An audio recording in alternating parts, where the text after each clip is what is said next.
Alrighty, folks, welcome to tonight's edition of the Whitfield Report.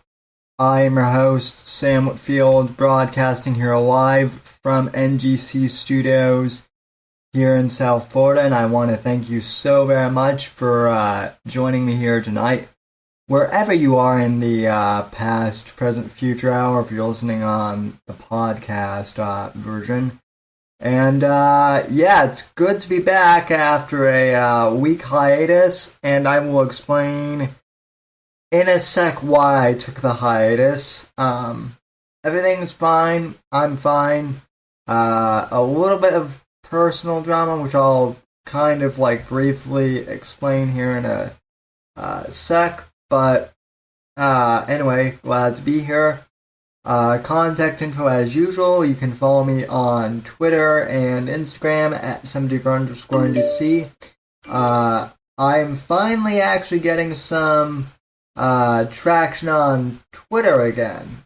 After probably close to a year of just, none of my tweets showing up unless I, tag people specifically. So, I'm enjoying a little bit of Twitter notoriety before they shove me back in the, ether again. But anyway, at Sam Whitfield on Parler and Gab is where you can, find me at as well. Not banned there. TheSamWhitfield.com is my website, which I actually did update today. And, it was briefly just, explaining that I was on hiatus and that I'm coming back, but still, I got into the site today, folks. So, yep. Facebook.com/Whitfield Report.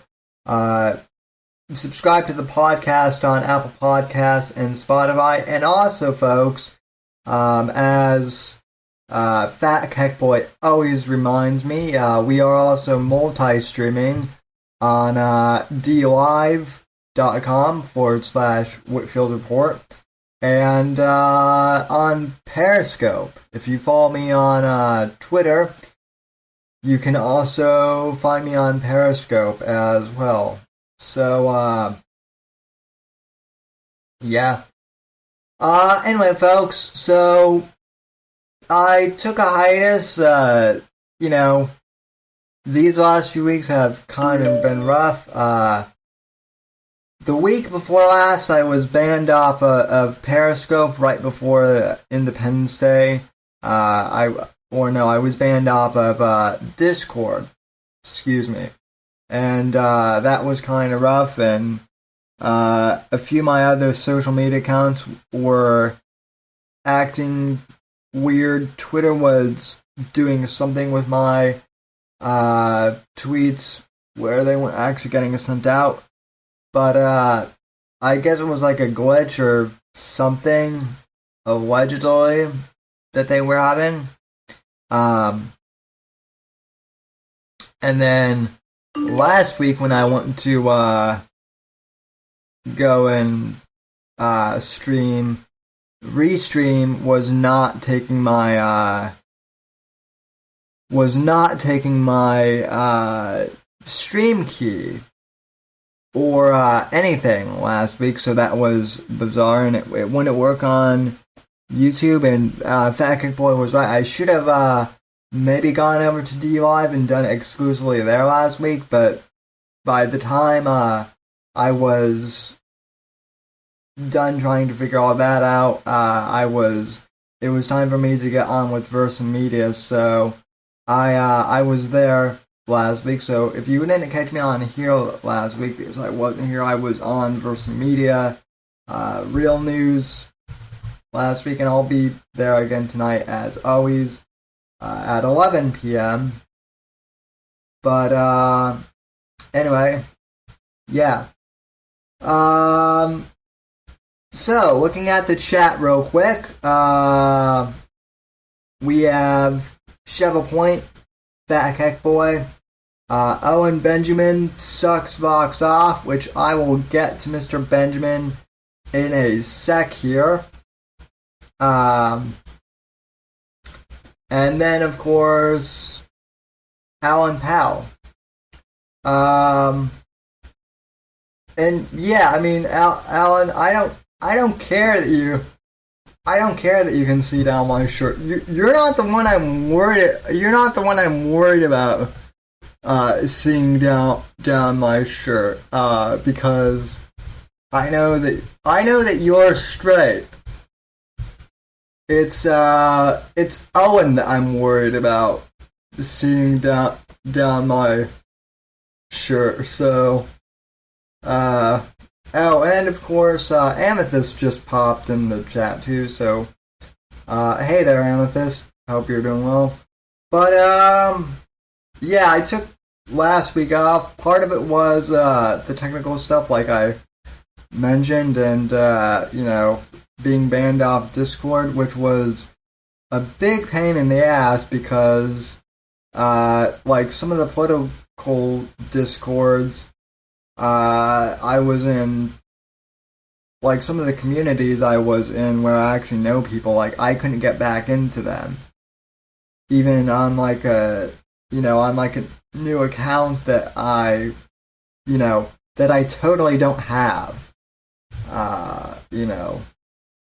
But one of the really sucky things about being banned off Discord is even though my old account, or I should say my only account on there, even though that wasn't, even though that's been banned and I can't even log into it anymore, they still have my phone number registered on there, from like way back when I verified my phone number with them like 2 or 3 years ago.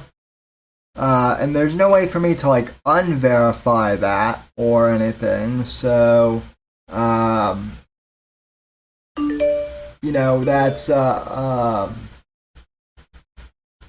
and it's probably a good thing, because if I were to verify my number with the new account that I totally don't have, they would probably ban it as well.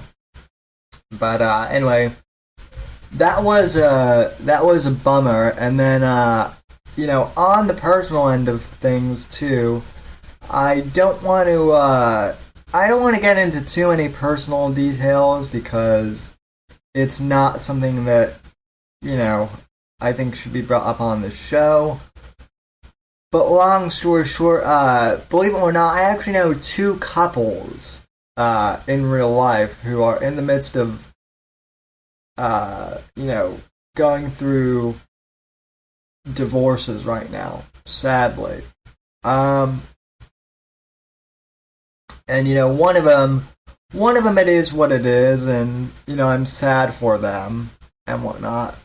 I'm sad for both couples, but like one couple is just like doing their thing, I guess, with the divorce, and the other couple is like trying to drag me and a couple of other friends like into their respective corners, and it's just it's more or less kind of a mess. And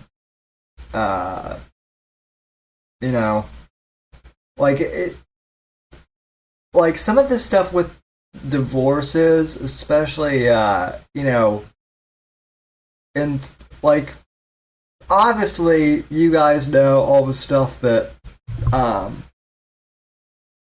has happened with the Owen Benjamin drama, and the gummy candies, and all that drama, and the Bears versus the Danger Zone and all that, right? Like, you guys have seen that drama unfold live on YouTube, because it's kind of been publicly, because we've all kind of displayed that publicly, for better or for worse. But yeah, basically, like, imagine one of your friends or 2 of your friends are going through divorce, and they basically try to pull the E-drama, crap among your, personal friend group. I just was not having it, so I kind of decided to take a little bit of a break from the internet world altogether. So that's another reason why I was, gone last week. It's just, all I can say is, I'm glad that social media did not exist when my parents were going through their divorce, because oh man, that would have been a crap show and a half. But anyway, also another quick rant here, and I suppose we can, I'll probably clip this, make it into a segment, or someone else can.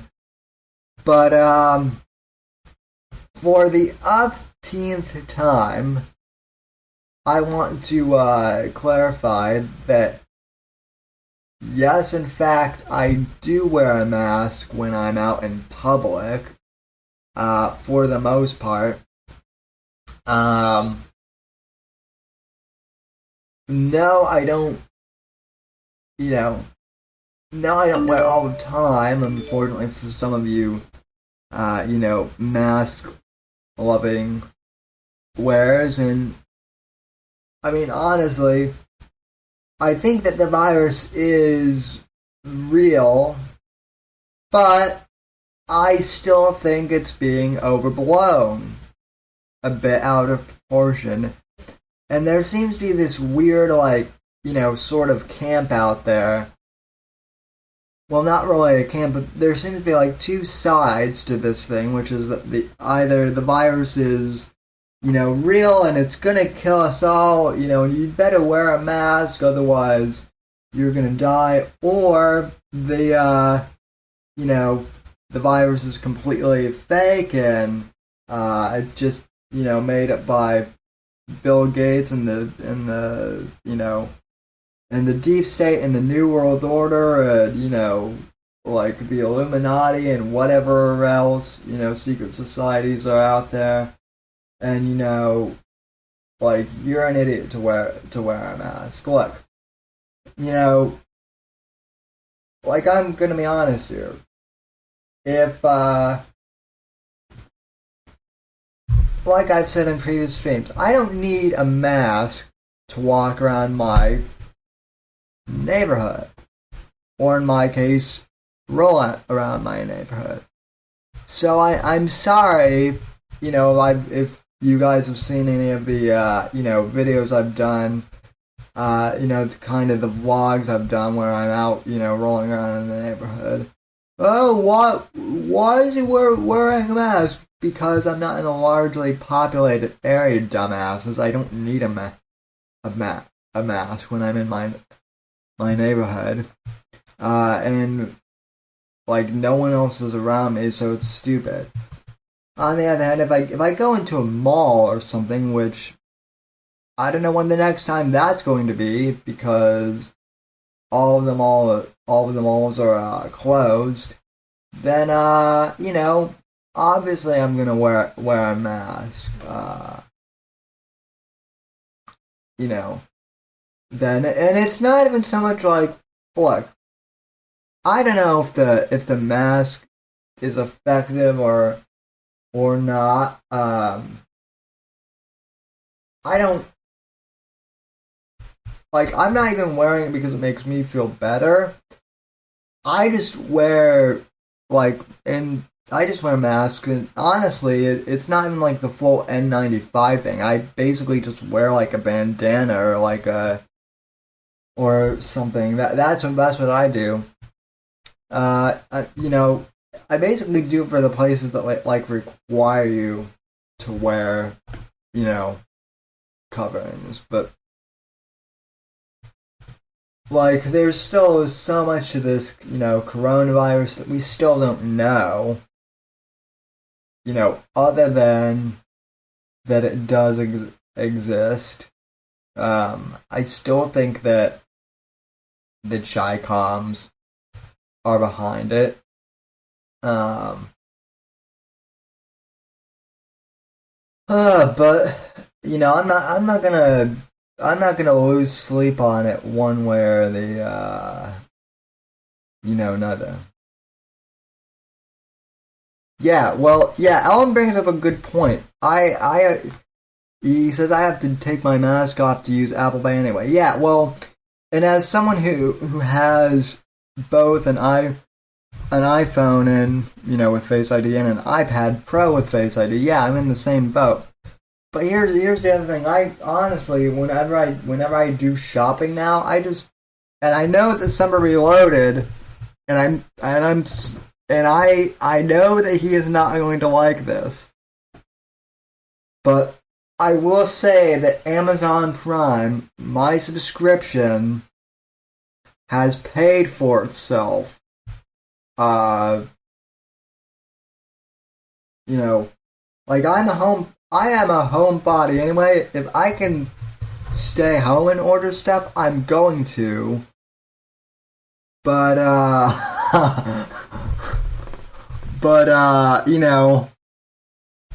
if I can stay home and just order stuff online and have it, delivered in 2 days, there's no way I'm not going to do it. And it's not just it's not just a COVID thing. It's just I like having stuff delivered to my house whenever I can. It's addictive opening Amazon packages, or even like getting my Apple products delivered in the mail. I will say I spent my Trump bucks on an iPad Pro and then the one of the keyboards, and I'll admit that was fun to get off the door off the doorstep. It wasn't as fun as going to the Apple store and actually setting up there, but I mean I'm technical enough. I know how to do that. But unfortunately, Owen Benjamin, yeah, to answer your question, do they deliver beer? No, unfortunately, Opie sucks box off. They deliver beer. They do deliver beer via Drizzly or whatever that app is called where you can order beer. But you have to order $30 worth of beer. Basically I would have to order a small pallet of beer or something. And then so I have to spend $30. And then it costs another 30 just get that delivered, and I'm not Owen, okay? I actually do not drink that much. The one where I can just throw beer cans all around. Because I mean, believe me, if I didn't know my own limits, and if I thought I were invincible, I probably would. You would probably just see beer cans all over the place here, and then also cigarette packs. But yeah. Well, and then Puffy Phil brings up a good point. That fuck all the robots are going to. Well, I mean. Yeah, but I don't. I mean, mannequins creep me. Mannequins creep me the fuck out, Dictator Phil. So, and I've seen Blade Runner. I've seen the movie Blade Runner too many times to where that shit weirds me out. So, yeah, and I think that the the sex androids are going to certainly decimate China's population. But I'm okay with that. But I don't think it's going to you know, I don't think that's going to catch on here. I just don't see that becoming a thing at all. But Owen would be the first one for Owen Benjamin's sex box off. Owen would be the first one to buy a sex robot, probably. I am willing to bet you money that he would. So,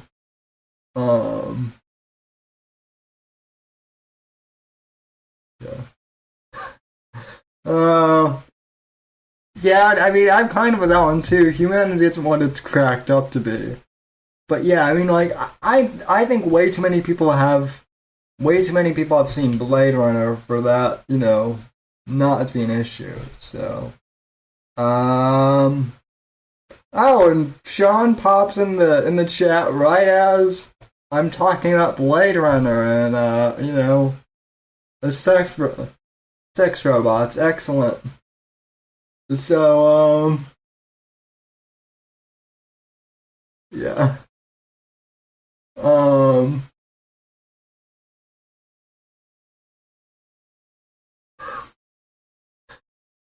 Yeah, I made a joke about all of the rooms. Okay, so I have not covered Owen honestly for like 2 months now, and one of the bears was actually commenting to me. So what do you think of what do you think of the fact that Owen actually won his Patreon lawsuit?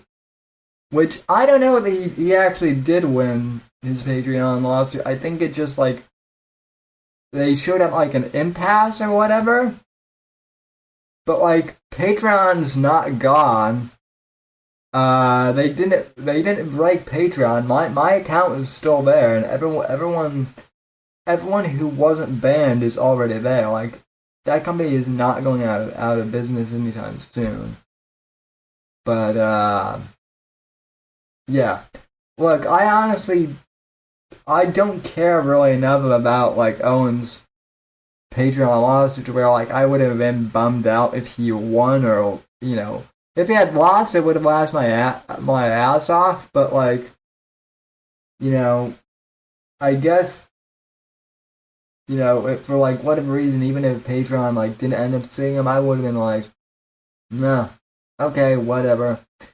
The Bertaria thing with him, wanting to buy a campground now. I mean, come on, we all saw that one coming a mile away. I mean, this was the inevitable conclusion that he would eventually, buy a campground or, something like that, and just totally... Look, we haven't been making Jonestown bear jokes for the latter part of 2 years just for our own sanity here, for our own amusement. There's in every Owen joke, there's a nugget of truth, and the Jonestown thing is no longer a joke. It is becoming a reality. I mean, we've already seen him, tell people to drink turpentine to jack up their power level. Pretty soon they're all going to be in campgrounds together, and it's going to be, it's going to be a whole thing. Amazingly enough, there are still idiots out there who are like, Owen is a bona fide conservative, and I'm like, you haven't been paying attention for the last 3 years to anything, have you? But, yeah, like Alan said, we all knew a commune was coming. The reason I haven't covered Bertaria at all is simply because there's really nothing for me to cover. We all knew that this was going to happen. But, it's still amusing to make fun of. Let's see.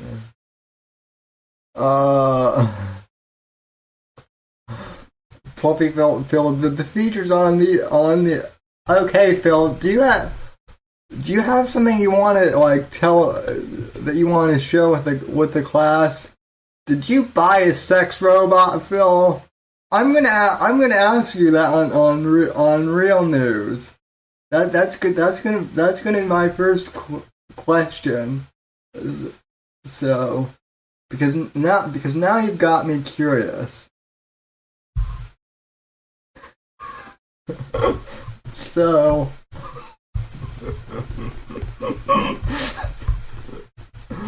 and now it says well, I'm not sure I should repeat what Ellen says out loud in the chat, but good try. Oh dear God, you guys are the worst. You guys are simultaneously the best and worst audience, and by worst I mean most perverted audience that I know of. Well, I think Stern's audience still has us beat. None of you guys have petitioned me to get Jenna Jameson in here yet, although I'm pretty sure all of the Zoomers out there are probably like, who is he referencing? So that is an old reference, and yes, as Christian Blatt has noted, yeah, Dennis Miller is one of my influences. So in terms of pop culture references, I am now the Dennis Miller of 90s and 2000s pop culture references. You're welcome. But anyway, enough of me blathering. I actually do have some political stuff that I do want to gab about a little bit. So let me open up a new tab.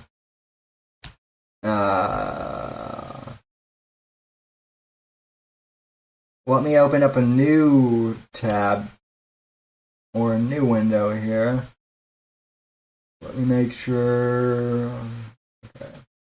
Roger Stone, I guess, got released from prison, or no, he got his sentence commuted by President Trump, and the left is and the neocons too are shitting bricks over the fact that Roger Stone got released.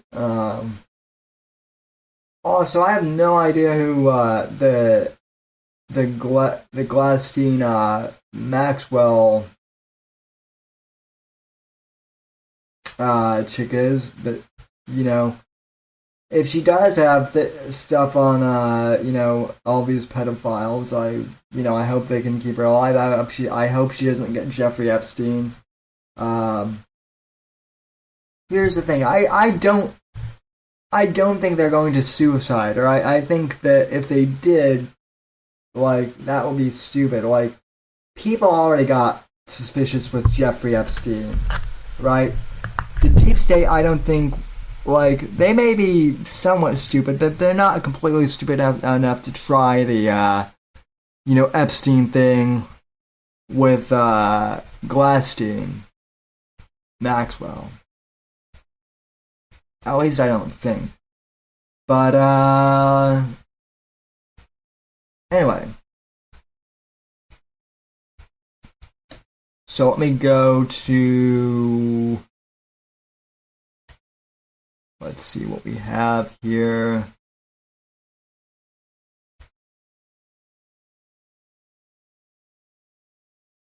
Also, I just found out I can add a filter to the mic setting. So yeah, noise.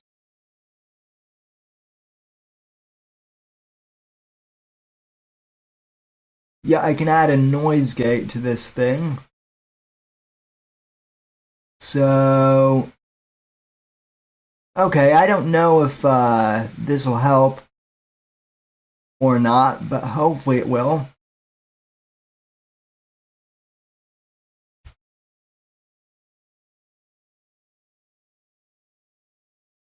And then let me go here.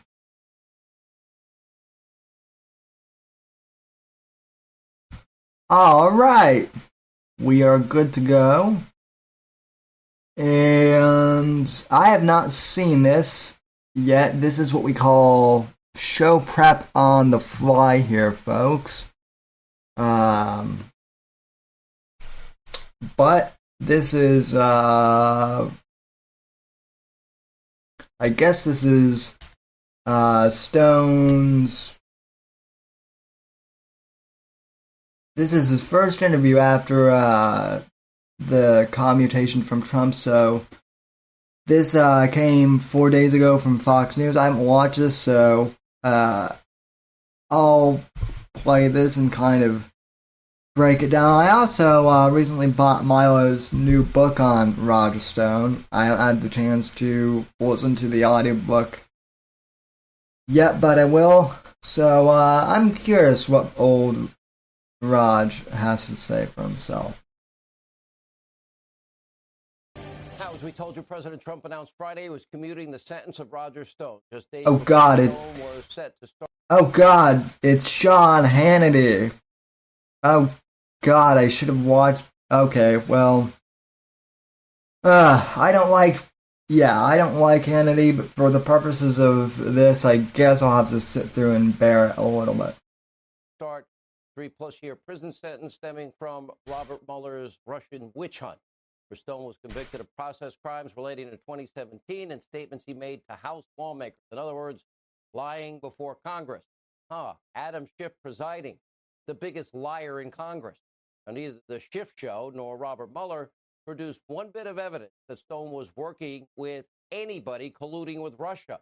And by the way, as the White House press secretary explained, quote, these charges were the product of recklessness born of frustration and malice. And it is now Roger Stone, first TV interview, and his attorney, David Jones. I would like to say to you, Roger, while I'm glad you had your sentence commuted and you're not headed to prison this week, there's a part of me that is also very angry and very concerned for the country based on the entire handling of your matter. Why don't I just let you say it in your own words, what this has been like for you? Well, this is the most horrible experience you can have, because I see immediately why 99% of the people who choose to plead not guilty and go to trial lose. When you're up against the horrific and the deep-pocketed resource of the federal government and the really sadistic, arrogant, politically motivated prosecutors, I had a biased judge, I had a stacked jury, I had a corrupt jury forewoman. As my friend Tucker Carlson said, my trial was over before it started. And when you go through something like this, Sean, you find out who your real friends are and who the people are who really never were your friends. You have been a tremendous friend. You have done a great job of keeping people informed. But I have to really single out your Fox News colleague, Tucker Carlson. He took up the cudgels early. He stayed on this case every twist and turn, wasn't afraid to take on the judge, laid out the jury question, encouraged me when I got discouraged. He's a man of incredible loyalty, and he's a great friend. He may be the best friend a man can have. So my hat's off to him. And also Congressman Matt Gaetz from Florida, who I hope to live long enough to see in the White House. He was a great friend who never gave up in trying to make sure everybody understood the injustice. Now, I want to point out something here, because this is kind of humorous. A bit that Roger immediately praises Tucker Carlson on Sean's show because, well, I'm not in the media. I do know, well, I mean, technically I am in the media. That's what this podcast is. But, you know, since I'm not in, News Corp's business, or, since I'm not part of the mainstream media, I guess, I'm independent, but with that being said, I do know people who actually work for Fox, like they're behind the scenes people or who have worked there before.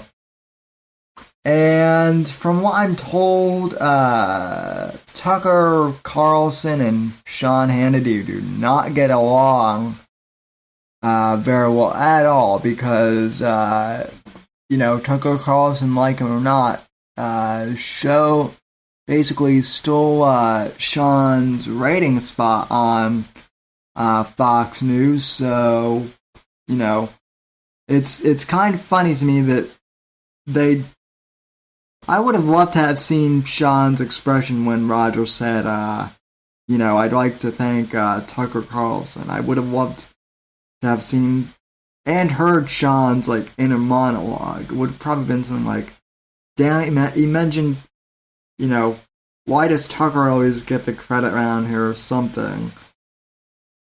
But, yeah. And, like I said, I haven't read or rather listened to Milo's book on Roger Stone's trial. But it's only 4 hours long, so I probably will listen to that this week. I might even, let's see, tomorrow's Sunday. Knowing me, I could, maybe I'll actually end up listening to that whole audiobook in a single sitting. I don't know. But that will probably come up on Thursday's podcast. No doubt about that. That I had been through, but so many others. Bernie Carrick, the former New York Police Commissioner, and Charlie Kirk, Reverend Franklin Graham, Pastors Mark Burns, and Randy Coggins, the dynamic young evangelist from Florida, the entire Flynn family, General Mike Flynn, a man who's still being persecuted. My hat's off to all of them because they helped me and my wife and my family through the scariest, most difficult process of you can imagine. But above all, I must tell you, Sean, based on advice from you and Reverend Graham and two pastors I mentioned, I really want to thank God because I was literally hours away being sent to a COVID-infested prison, violation of current Bureau of Prisons and DOJ policy, violation of every precedent in the country where people going to jail or in jail were asking for compassionate release. And in every case was granted. I'm 67 years old. I've had a lifelong problem, respiratory problems. I was facing what I really believe was a near-death sentence. So you, particularly Tucker, Matt Gates, and everybody I name, my heart goes out to you. I'm deeply, deeply grateful. But more than anything else, I'm grateful for God because, as you told me, if I would rededicate my life to Christ, if I would be reborn, I can remember it like it was yesterday. And your advice was as solid as could be. You said God will never desert you. He will never abandon you. He will protect you if you confess your sins and you walk in His way. I have done my very best. Let me go through, and I want you to tell people, because there's this whole system of justice where you can use Sammy the Bull Gravano as the biggest case point. He commits 19 murders, and he's given a get-out-of-jail-free card in a witness protection program because he flipped on John Gotti. All right, put that aside for a second. In your case, did Mueller and his team offer anything of value? Your freedom, for example, I would argue is of great value if you would say certain things they wanted you to say, whether they were true or not. Well, in the beginning of the case, Sean, I don't think that was their intention. But as they got closer and closer to having to issue the Mueller report, they realized they had no Russian collusion because there was no Russian collusion. The hope on July 24th, Jeannie Rhee, who was heading my prosecution within the Mueller team, that's extraordinary in itself because she previously represented Hillary Clinton and Clinton Foundation, the illegal email server case, missing email case. So she had a clear bias. She was a maximum donor to both Hillary's presidential campaign, by the way, she has all the charm of North Korean prison guard. She made it very clear to one of my lawyers after a hearing she asked to see in private that if I would remember certain phone conversations I had with candidate Trump, if I would come clean, if I would confess that they might be willing, recommend leniency to the judge. Perhaps I wouldn't even serve any jail time. And I didn't have to think about it very long. I said, absolutely not. There was no circumstance under which I would bear false witness against the president. I was just not willing to lie. Now, in the last 2 days, when I said that, people said, you see, Stone had the goods on Trump, and he traded his silence for a commutation. That is patently false. I never said that. I never implied that. What I said has been consistent, that I would not lie against my friend of 40 years so they could use it for impeachment. They want. And, I mean, what he's saying, I would assume, has to be true here, right? Because there is absolutely no Russian collusion. I mean, we've basically, even the Democrats now have basically had to admit that Russian collusion never existed whatsoever at all. They've had to admit that. And so basically, if what Roger's saying is true, basically, Mueller wanted him to purge himself and commit perjury by lying about the president. It is basically my understanding. And look, I have my opinions about Roger Stone. He definitely is kind of maybe a shady guy, morally, but I mean, kind of in the same way that Trump is. I mean, he's not really a bad guy, but I think Roger has also kind of had a past of being adulterous and being flirtatious like Trump. I mean, he and Trump are both tabloid magnates in the in the 80s, and I mean, I think Roger even goes back to the 70s or something. And he used to be a big voice in the college of Republicans back during Nixon's days. He's actually the one who has the tattoo of Richard Nixon, which is actually, I will say this.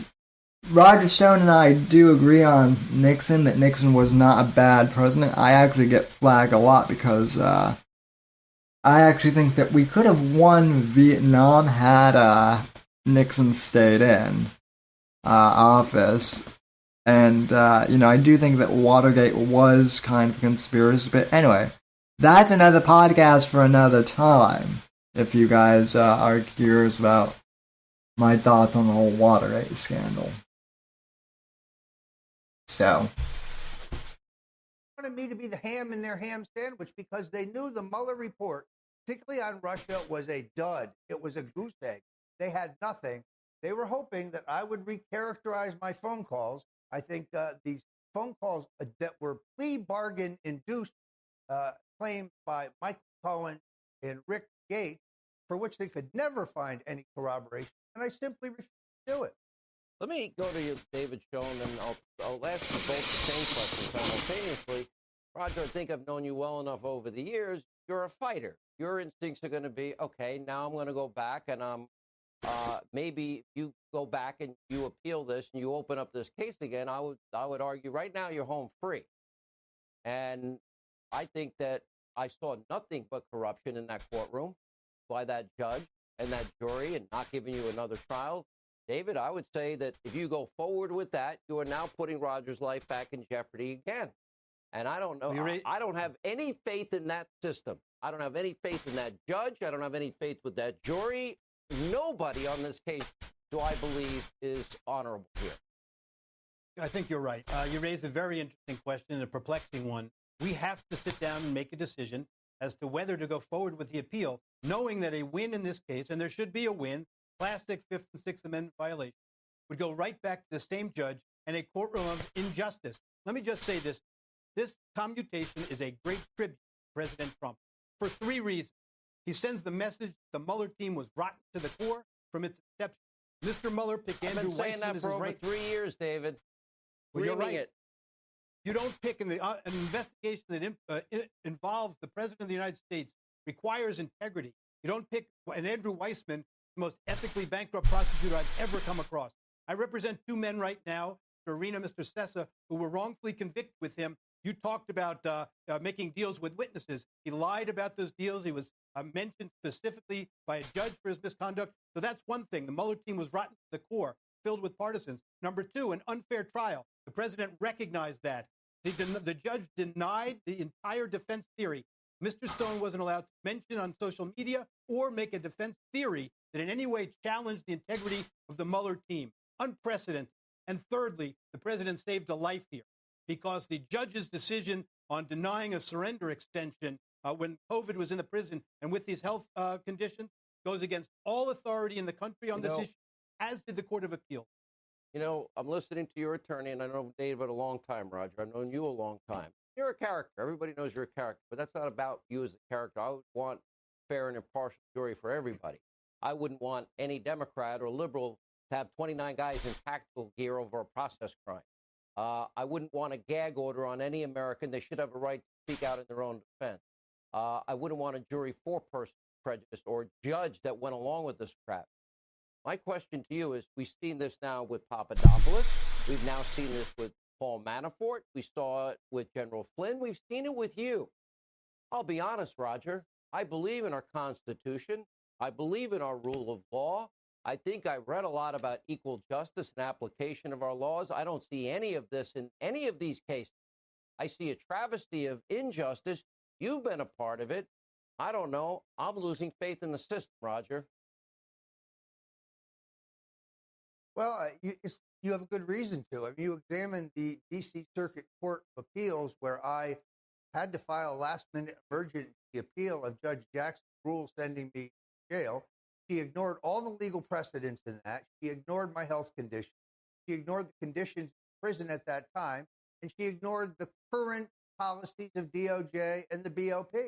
Now, you would have thought that that would have been reversed in the appeals court, but they ruled for her 3-0. I'm afraid this is a fixed system. Above all, though, I guess I'd have to say the most important thing here is the courageousness of the president's act. I know there were many, many, many people who told him in the election year, don't do this. Let Roger Stone wait maybe for a pardon after the election. Sean, I don't think I would have lived that long, not with my asthmatic condition, not with now 60 COVID-19 cases. So I have deep, deep affection for Donald Trump because I've known him 40 years. He's a man of great justice and fairness. He's a man of enormous courage. I knew he would take some shots for this, but I think most people, most fair-minded people understand. He saved my life, and at least on paper, he gave me a chance to fight vindication. Now, I'm not a fool. I'm going to be guided by the advice of my lawyers. As I understand it, if my conviction is overturned by the appeals court, I'd be back in front of Judge Jackson.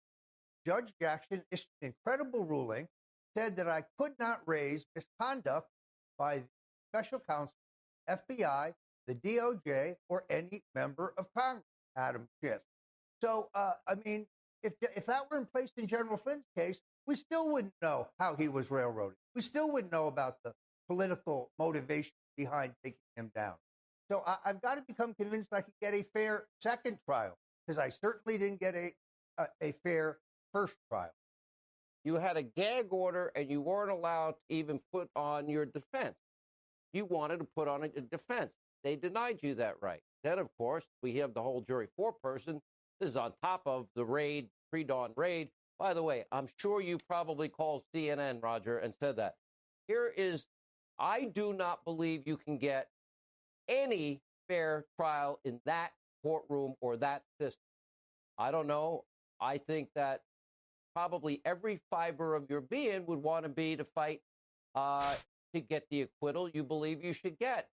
But I don't know if I'd give you that advice. I don't think there's anybody in that courtroom that is fair, Roger. Well, and as you point out, Comey, Clapper, Brennan, McCabe, Strzok, Page, Rosenstein, Mueller himself, Hillary, they all lied under oath, but they lied about material things, consequential things. Therefore, they had an intent and a motive to lie. I was charged with making misstatements that were innocuous. If you look at it very carefully, it's very clear what happened here. And that is that Aaron Zelinsky, the corrupt prosecutor, the dirtiest of Mueller's dirty cops, other than Weissman, shared the fruits of the surveillance into me with Adam Schiff so that he could fashion gotcha questions, most of them of no consequence. And then after the setup, in which I appeared voluntarily. So again, folks, this all ties back into the non-existent Russia narrative that, Roger Stone was somehow, like, I don't know, siphoning information off to the, KGB or something on Trump's behalf. That's what this entire thing was basically about. And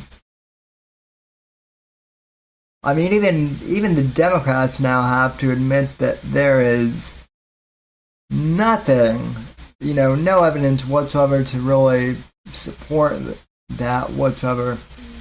So, this is a falsehood. Now, the interesting thing is, Roger Stone's sentence has been commuted, so I don't know if that means that he's free or, that he has to go back to trial, but, I mean, it does seem like an absolute shit show, for him, and this is the nature of politics.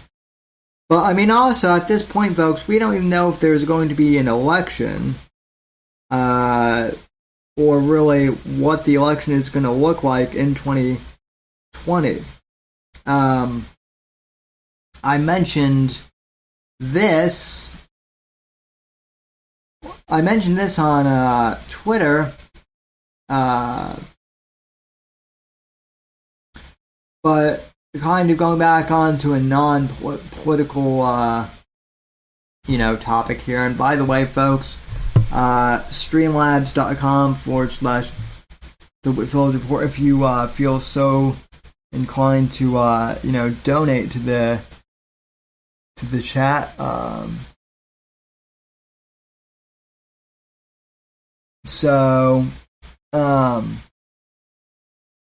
As I mentioned, we don't know how long this COVID thing is going to go, folks. It could honestly,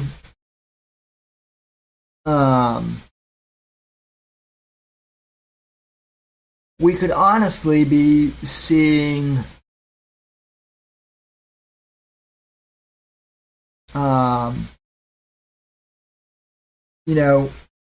like, for example, and I'm trying to pull this stuff up here as well, but we could see, in the future, that, like, movie theaters are not going to be opening up for the foreseeable future at all.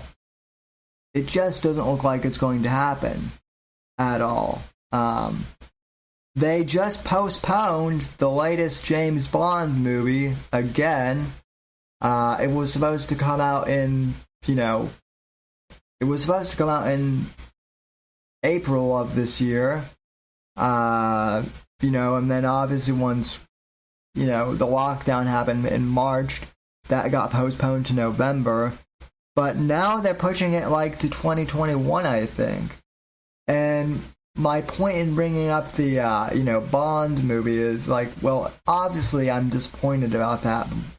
But more than that, if we can't even go and have, like, and go to see, like, movies in the theater in November, then how are people going to go and, vote in person for, an election?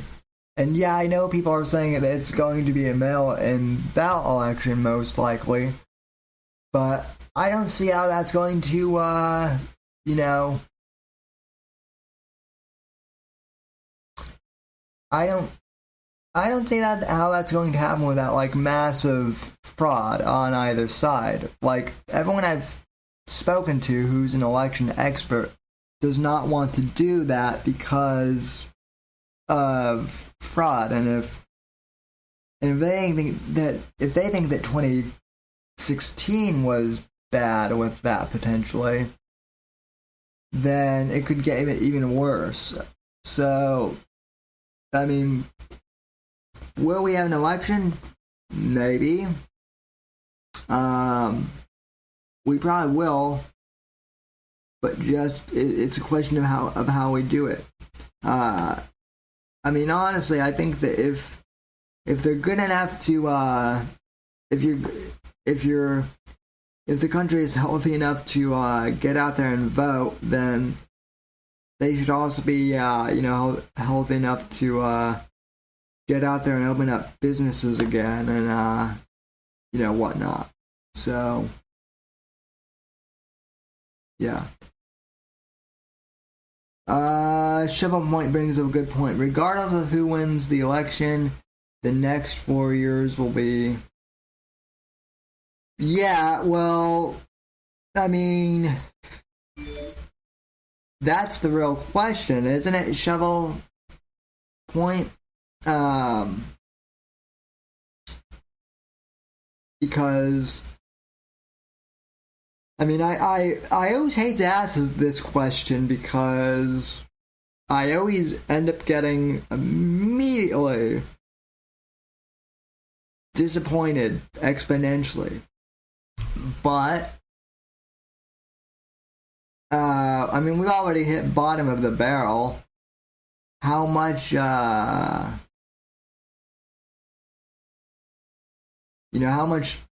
how much worse can it get over the next 4 years? Yeah.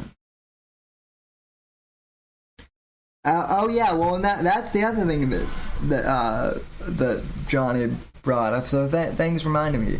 Yeah. So in regards to the whole Kanye West thing and the fact that he's running,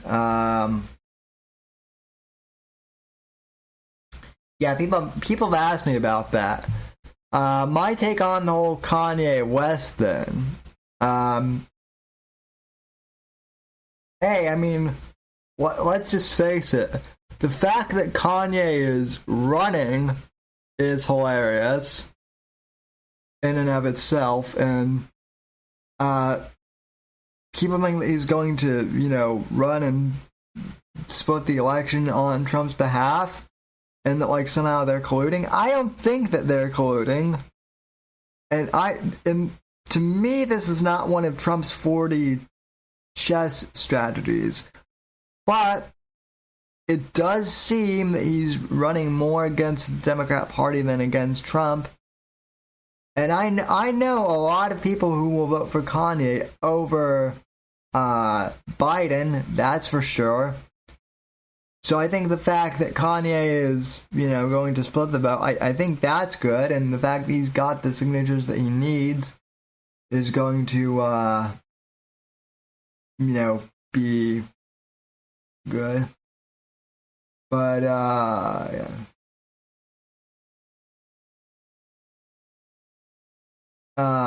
Yeah, I mean, and Johnny's also, a lot of people say Trump is another wing of the same bird. Yeah, well, yeah, you and I are in agreement. Trump is Trump, and yeah, I mean, sometimes Trump does annoy me, like everyone else, with the tweets and whatnot. But I mean, like, by and large, you have to think about it this way.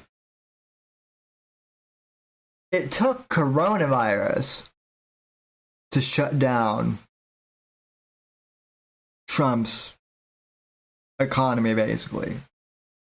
Like, the economy under Trump was booming, and the country was doing extremely well.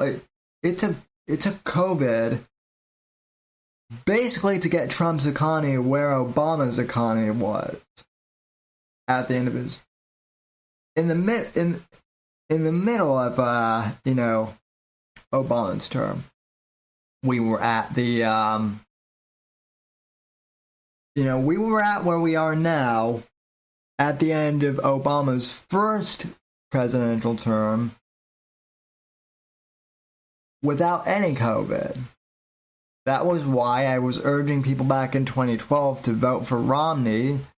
It wasn't because I liked Mitt Romney. It was because I felt we needed to get Obama out of there back then, and that obviously didn't happen.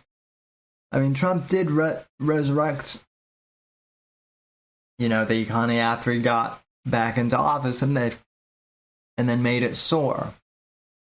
Now we are kind of in a depression again, but that's because of COVID.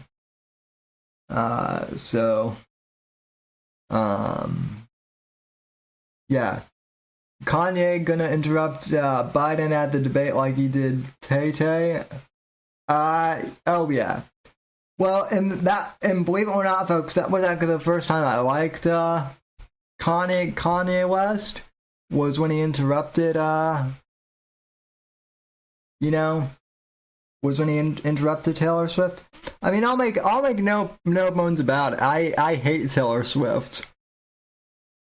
And I mean, since we're in the age of of digging each other's skeletons out of our closet, I'll just confess that the reason why I hate Taylor Swift is because I have an ex-girlfriend who looks like a carbon copy of Taylor Swift. And yeah.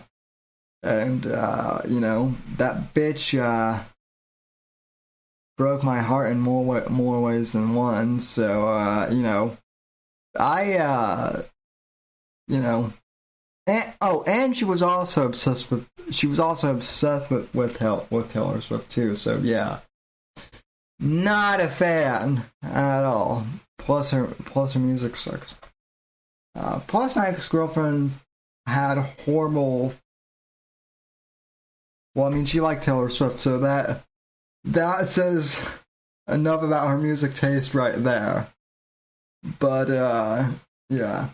You mean to tell me that Taylor Swift is better than The Clash? Or I mean, I wasn't even a big fan of Duran, but I mean, come on.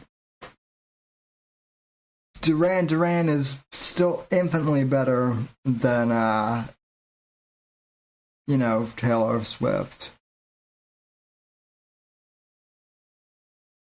Let's see.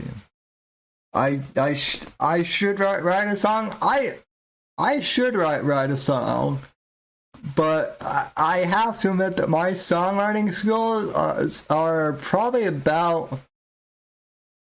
Well, no, my songwriting skills are better than Owen's songwriting skills, but that's not saying all that much. So, but I mean, I could probably make something on like Procreate or something. So I don't know. Hey, Brad from Carolina, what's up?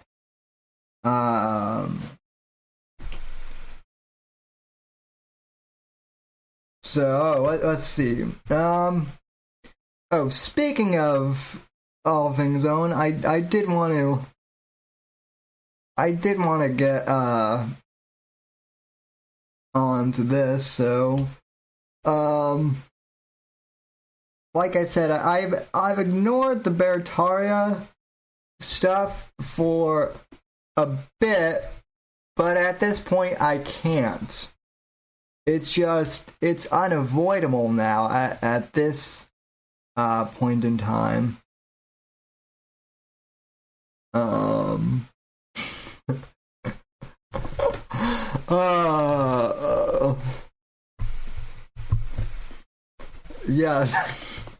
Yeah, the over the pants hand job in a Walgreens.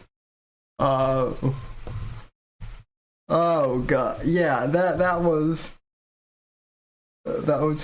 horrible. So I kind of, well, no, I'm not. I was gonna make a joke about that, but yeah. But Victoria, it's in your heart. You get nothing for your donation. Yeah. Well, and see, that's why I haven't donated anything, Johnny. I mean, we were the chat and we were joking earlier in the stream that, I mean, Bertaria is obviously the inevitable, cult thing, but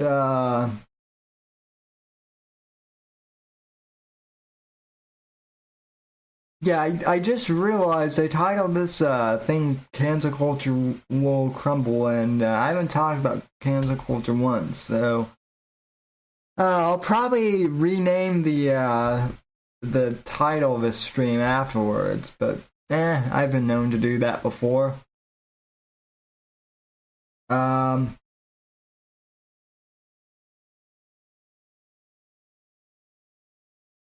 But yeah, let's see. Yeah, speaking of Veritari, I had no idea who lifted who. Well, actually, I kind of did. I had heard of lifts I can't speak. I had heard of lift the veil, like, in other people's like YouTube streams, but I had never like checked him out up until the legendary Milker Nation, friend of the channel, friend of the podcast, did a video in which Owen starts basically harassing Lift the Veil. It is I mean, I say this every time when I bring up Owen, but it just progressively keeps getting worse. It is one of the gayest things I have seen in quite a while. So, Milker.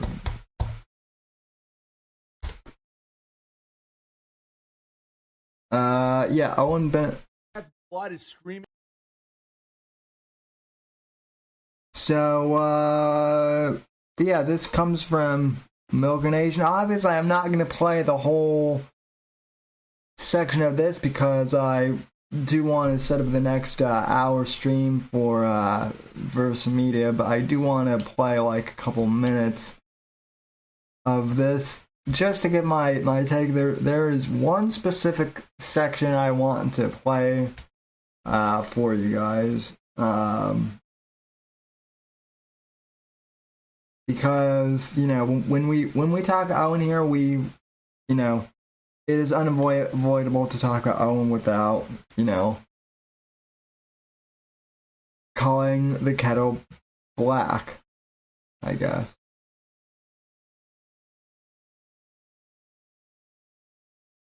About just made a clipping. Yeah, he's clipping his dick. You can't talk shit. Right. He's making clips of you talking. Why would he do that? Why would he do that? Doesn't make any sense. Oh, well, things don't make sense. Oh, good. Oh, look at Owen spiraling. Look at. I never would do that to anybody. I would never go into someone's chat and be like, I'm going to humiliate him in my. All right, God handle that right. I shouldn't have even brought it up. Sorry for. Guy emailed me before. Is that the same guy who's on YouTube? Talking crap about you yesterday on. Why? Because I'm trying to do something positive. The veil has a super tiny wing that women can stop laughing. Verify that, kind of also. Again, it always comes back to the dick jokes with this guy, and not even good dick jokes. I mean, this man is Oh my God! I was watching this today. I can basically scroll at any point, and we'll just see where this goes. Like I just skipped 5 minutes ahead, and let's see where we're at now. Yeah, love the veil. Lift the Veil is a major gamma. I listened to 2 minutes of them back gamma days. Grow up. Wow, Lift the Veil. This is epic. God lift the veil on that fag. Yeah, I can't stop smiling. Dear Owen, hope all is well at Ursa Manor. Writing again, say thank you for all the encouragement you give Bears. Started my first garden this summer. Man, I feel like I'm gonna cry right now. Fuck. All right. When I saw that you could just make things, sorry. Everyone's gay. Period. This reminds me when BB was getting the very first letter. The 7 minute mark. Okay, yeah, let me go. Let me go there. Yeah, but right. Okay. This is epic. God lift the veil on that fag. Yeah, I can't stop smiling. Dear Owen, hope all is well at Ursa Manor. Writing again, say thank you for all the encouragement you give Bears. Started my first garden this summer. Man, I feel like I'm gonna cry right now. Fuck. Sorry. All right. When I saw that you could just make things, sorry. Everyone's gay. Period. This reminds me when BB was getting the very first letters back in the day. Lots of excitement. Yeah, totally. Yeah, but He is the only guy who is so self-absorbed with himself. It's funny. Everyone is gay. Everyone is gay except for me. So I mean that streamer talked to his dad last year for like what, 3 hours, just screaming about his gay dad. That was telling, right?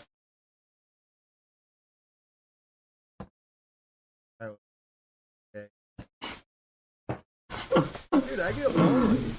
It's one reason why I live stream all the time. It's like sometimes Brian's working and everybody's gone. My wife's teaching my kids something. And some people are like, yeah, I'll come over. I'm like, I don't know you, and that scares my wife. So I just kind of do my own thing. Wait for Lift the Veil to try and suck my dick. That's the thing about these veils. Like, they're flirting. It's like, dude, I'm not going to let you suck my dick. Man, totally. Like, Lift the Veil comes in here to flirt. He comes in here because he thinks I'm going to let him suck my dick. And it's fucking gross. Dude, I love it. I mean, I love that, people get to see how to handle flirting. Like, Lift the Veil comes in, it's called negging, the gay community. So Lift the Veil comes in, he's like, hey, Big Bear, I'm Lift the Veil. Do you want to lift the veil and see what I got? I'm like, close the veil. He's like, And this is how my life always goes, by the way. It's like, someone will come. Okay, now I apologize because unfortunately this is YouTube and not Pornhub, but this should totally be on Pornhub. It was at this point, folks, where I was simultaneously grossed out and laughing my ass off.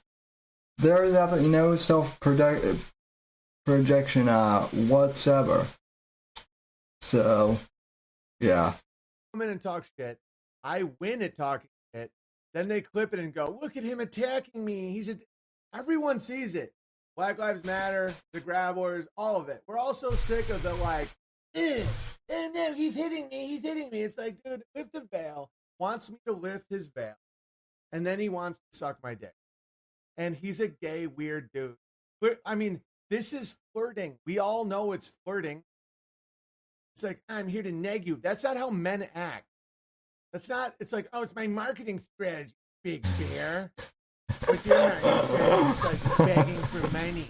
It's like you're flirting with me. Close the veil. Lower the veil. Lower the veil. Oh, you don't like how I flirt? And he's the type of guy that wants to suck my dick. Like, that's the thing that people are. Again, Mr. Self-projection here. Oh, good God. I have.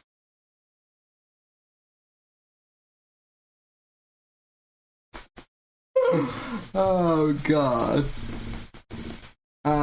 Yeah, he recently said he's not sure if his dad is gay.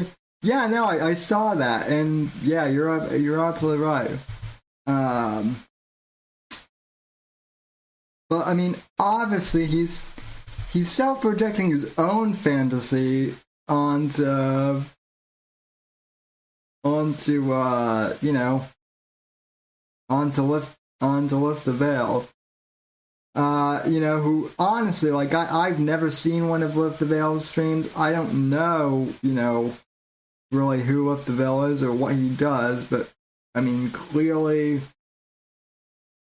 only Owen Benjamin could make something, you know, like a pornographic innuendo, you know, on something like that. Not just like a pornographic innuendo, because I mean, I could maybe do those too, but more definitely like a gay pornographic innuendo at that. But yeah, it keeps getting weirder. Okay, so let me jump to the let's see where we're at here.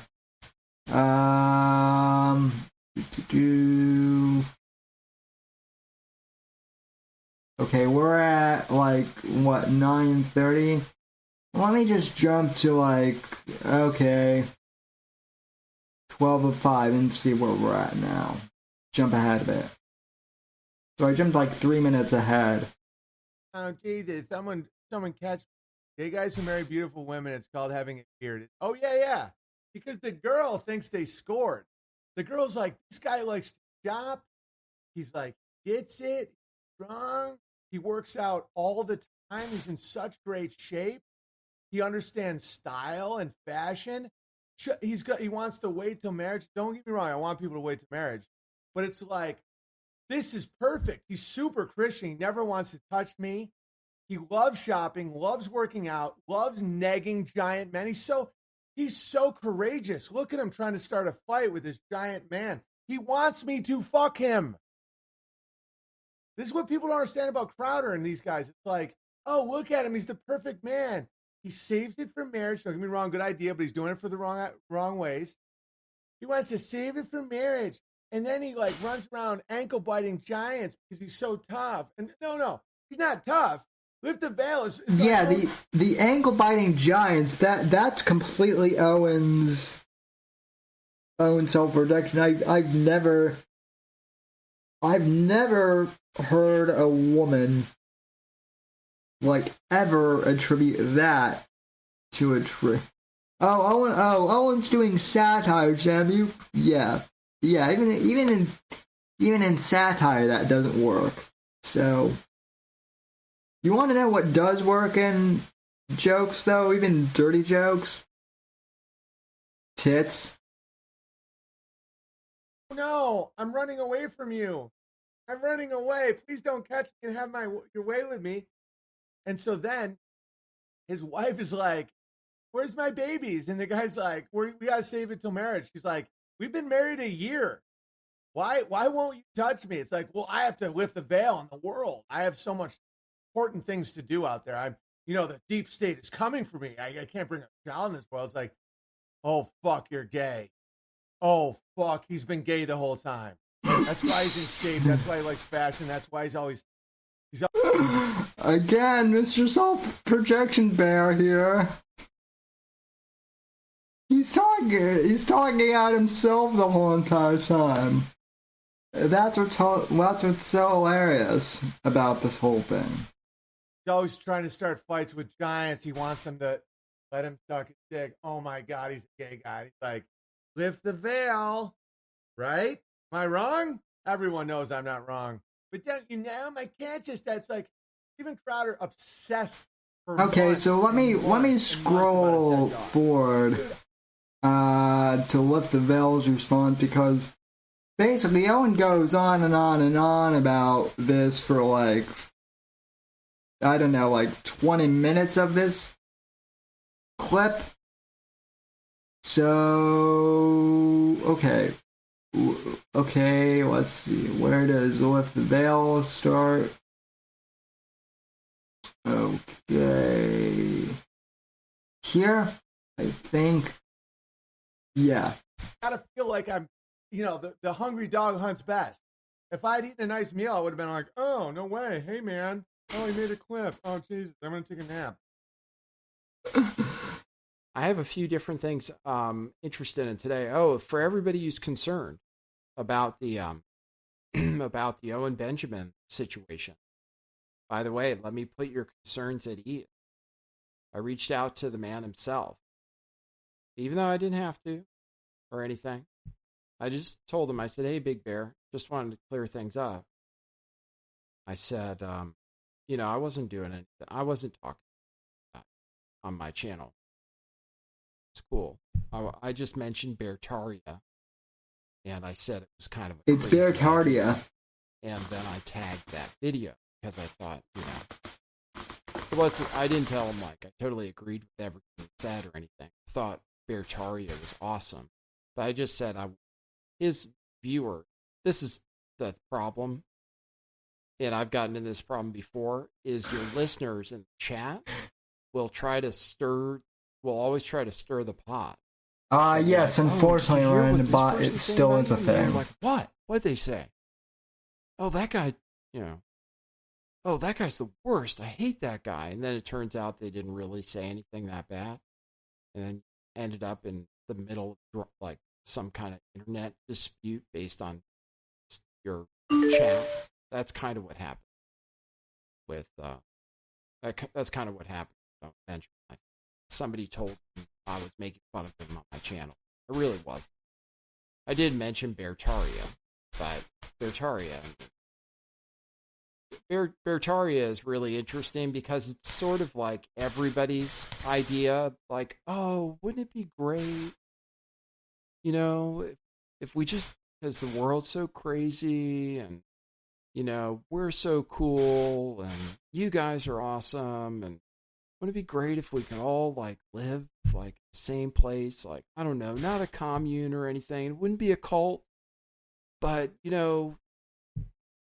we grow food and have campfires and also like everybody has that idea at some point. But then usually they're like, oh, it's crazy. Or once you realize that some of the people that like you the most, Yeah, it is crazy. A little sideways on you. Once you learn a few things and you realize it's not a good idea, it doesn't work very well. Besides the fact that who wants to maintain a campground, for example? So that's the only reason I brought it up. Is because I wouldn't call it well, maybe I would. It's a bad idea. It's not. It wasn't ever good.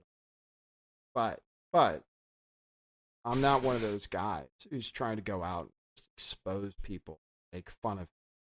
I thought it was interesting enough that I haven't watched that show for a long time, and somebody told me that he was planning to do something like that, and I was like, what?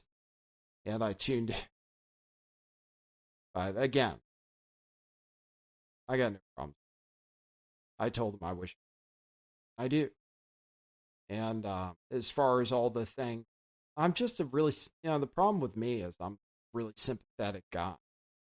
And even people that have really done me wrong in the past, I always have like a soft spot for them for some reason.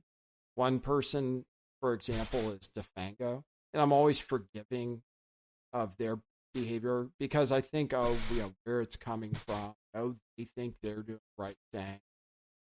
Maybe they're bipolar. Maybe they're just maybe they're narcissists or something. It's not I their fault, think probably because he's reading the chat random, but I mean, I do that too sometimes. I'll look off camera because like I've got something with the show notes on my iPad or something. So I've done really stupid things that people could genuinely be critical in the past. I can understand the mindset that allows a thing like that to happen. Okay,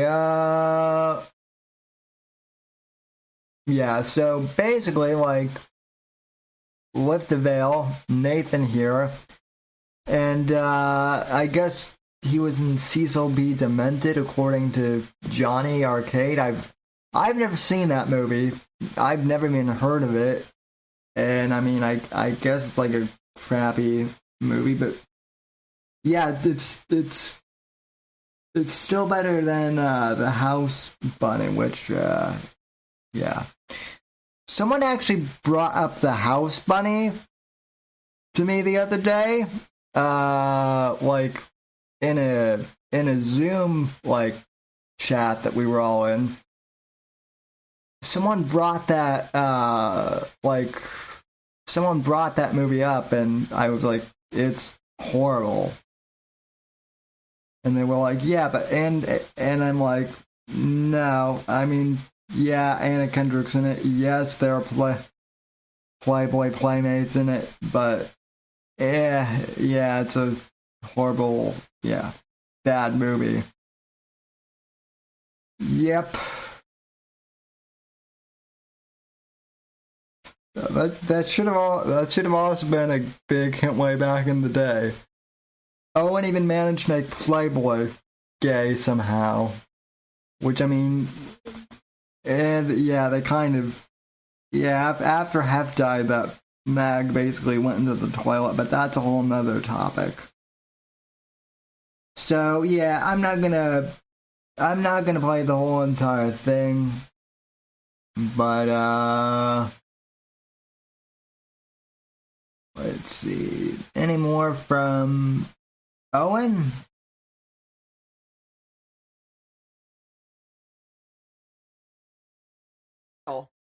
Remember, Lift the Veil came in and tried to clip my channel and troll a little bit. No, he didn't, Owen. Here's the email I got from Lift the Veil. He said, "Clear up. I think you got the impression from your chat that I was mocking you on my show. So I just wanted to let you know that I really wasn't. I mentioned Bertaria briefly at the end of my news show because I think it's a wild idea. I'm not spending time trying to expose you or anything. Guys, he's such a flirt. Yesterday, I just clipped the letter from the person who thanked you for telling them not to wear a mask because I think that's the worst advice ever.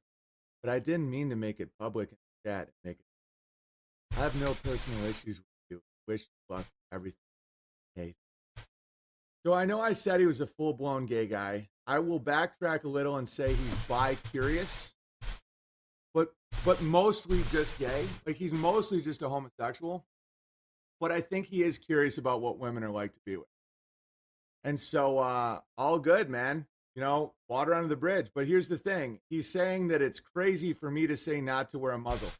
Guys, the World Health Organization themselves say that masks do nothing. In fact, it's a breeding ground for bacteria. It's really unhealthy to wear a mask. Really unhealthy. It's like wearing a diaper on your face. And it holds, like, for example, if you take a breathalyzer, it says how much alcohol is in your breath, right? That's why it's called a breathalyzer. And feel free to send this to Lift the Veil. I accept his apology. No harm, no foul, my friend. I'm sure you're only bi-curious, leaning towards men.